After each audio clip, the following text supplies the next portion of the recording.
everyone, I am here with a story, a true story. This one, the quote before it is from the movie Joshua by Joseph F. Girazone.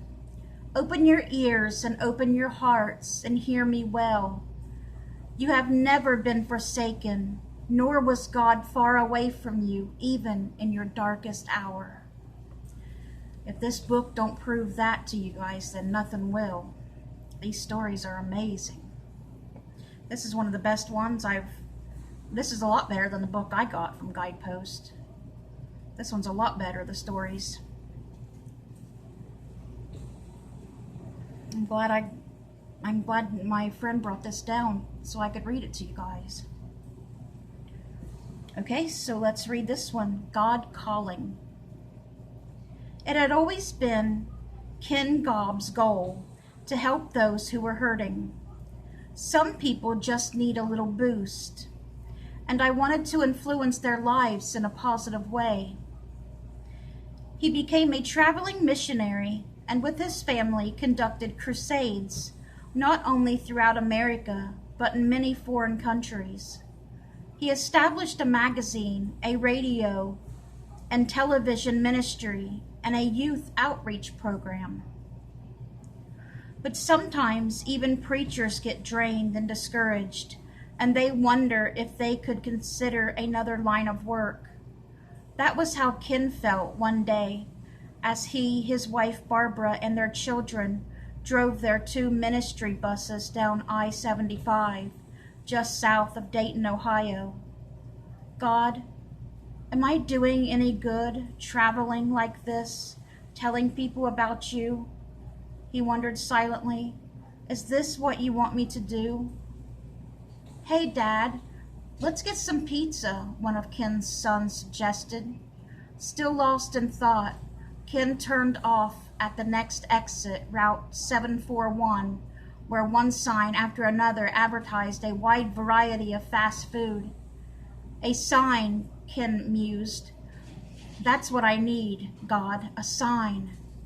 Ken's son and daughter-in-law had already maneuvered the second bus into a pizza parlor's parking lot, and they stood waiting as Ken pulled up.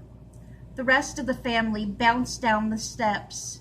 Ken sat staring into space. Coming? Barbara asked. I'm not really hungry, Ken told her.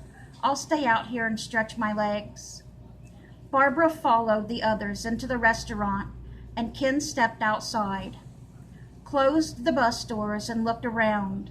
Noticing a Dairy Queen, he strolled over, bought a soft drink, and ambled back, still pondering. He was exhausted. But were his doldrums a sign of permanent burnout? A persistent ringing broke Ken's concentration. The jangle was coming from a pay telephone in a booth at a service station right next to the Dairy Queen. As Ken approached the booth, he looked to see if anyone in the station was coming to answer the phone, but the attendant continued his work, seemingly oblivious to the noise. Why didn't someone answer it? Ken wondered, growing irritated. What if it was an emergency? The insistent ringing went on. 10 rings, 15. Curiosity overcame Ken's lethargy. Walking to the booth, he lifted the receiver. Hello? Long distance call for Ken Gobb, said the operator. Ken was stunned. You are crazy, he said. Then realizing his rudeness, he tried to explain. This can't be. I was just walking down the road here and the payphone was ringing. The operator ignored his ramblings. Is Ken Gobb there? She asked. I have a long-distance phone call for him. Was this a joke? Automatically, Ken smoothed his hair for the candid camera crew that must surely appear, but no one came. His family was eating pizza in a randomly selected restaurant just a few yards from where he stood, and no one else knew he was here. I have a long-distance call for Ken Gobb, sir, the operator said again. obviously reaching the limits of her patience. Is he there or isn't he? Operator, I'm Ken Gobb, Ken said, still unable to make sense of it. Are you sure? The operator asked. But just then, Ken heard another woman's voice on the telephone. Yes, that's him, operator, she said. Mr. Gobb, I'm Miley from the Harrisburg, Pennsylvania. You don't know me, but I'm desperate. Please help me. What can I do for you? Ken asked. The operator hung up. Miley began to weep, and Ken waited patiently for her to regain control.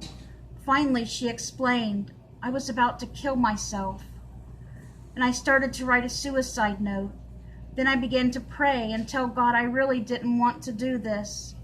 Through her desolation, Miley remembered seeing Ken on television.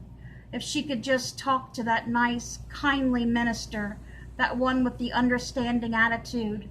I knew it was impossible because I didn't know how to reach you, Miley went on, calmer now. So I started to finish the note, and then some numbers came into my mind, and I wrote them down. She began to weep again. Silently, Ken prayed for the wisdom to help her. I looked at those numbers, Miley continued tearfully, and I thought, wouldn't it be wonderful if I had a miracle from God and he has given me Ken's phone number. I can't believe I'm talking to you. Are you in your office in California? I don't have an office in California, Ken explained. It's in Washington. Then where are you? Miley asked, puzzled. Ken was even more bewildered. Miley, don't you know? You made the call. But I don't know what area code this is. Miley had dialed the long-distance operator and given the numbers to her, making it a person-to-person call, and somehow she had found Ken in a parking lot in Dayton, Ohio. Ken gently counseled the woman. Soon she met the one who would lead her out of her situation into a new life. Then he hung up the phone, still dazed. Would his family believe this incredible story? Perhaps he shouldn't tell anyone about it, but he had prayed for an answer and he had received just what he needed. A renewed sense of purpose, a glimpse of the value of his work, an electrifying awareness of God's concern for each of his children, all in an encounter that could only have been arranged by God. Ken's heart overflowed with joy. Barb, he explained as his wife climbed back into the bus, you won't believe this. God knows where I am. Of course he does. Of course he does. See how wonderful our God is? Sometimes you just have to listen to what God is telling you. A lot of times we hear a voice in our heads and we're like, am I, just hearing things, or that's stupid, I'm not going to do that. Why am I thinking such crazy things? God's trying to tell us something or lead us to something, but we ignore it. All right, guys, I hope you guys have a great rest of your night. Good night.